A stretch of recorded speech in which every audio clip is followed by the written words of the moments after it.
Well, I was kind of hesitant to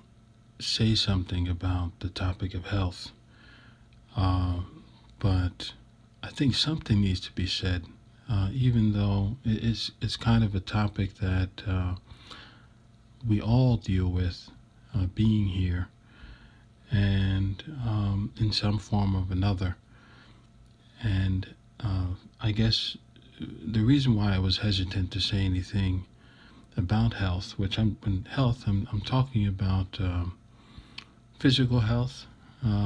one's how one's body is responding to growing and how they were born into, and some of the things that we do to take care of our physical health,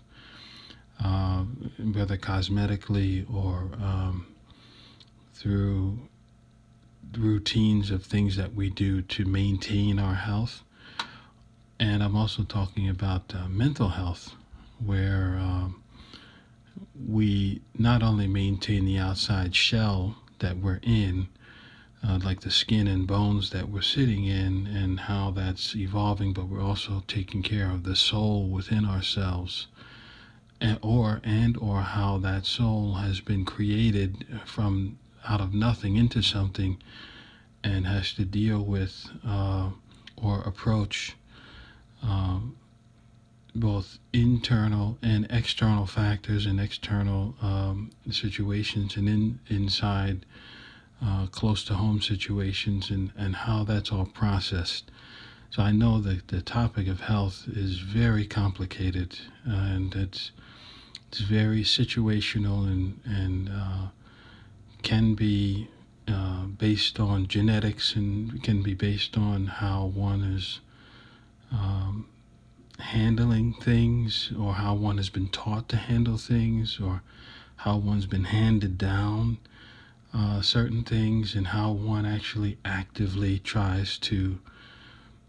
create around themselves an environment uh, to deal with or work through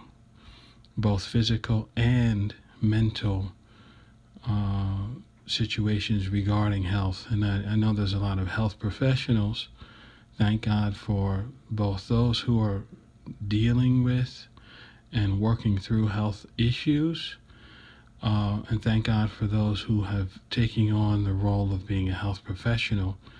that desire to help people who are struggling with or are facing and having complications with the different aspects of health, to help us to get through our what we call our life,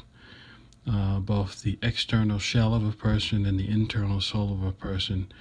to try to help bridge the gap between what once may have been working and now is not working, or once that never worked and is trying to be set up so that it can be adjusted here as I'm around other people. So um, I just want to highlight that amongst the different cultures and different kinds of people, and the way in which things have been formed and the way things are going, there's a number of different perspectives that should be appreciated on how to handle health situations and how to work through, and the different remedies that are available, the different medicines that are now available. And that working through that appreciation is something that we should know is available, and be able to uh, reach out to those resources and feel comfortable to look for resources and education around health and what other things can be done. It is important, and I've gained more of a sensitivity to health as time goes on, health in general. And I still know I'm not as sensitive as I can be, and I know that there's situations where I may not understand. Like I said, it's very complicated, but hopefully there's someone out there that you can relate and match to, that you find that can help, or someone that's educating others around health that can provide for you information that you're looking for to help you to feel better about and or overcome and get through the health things that you're dealing with. All right?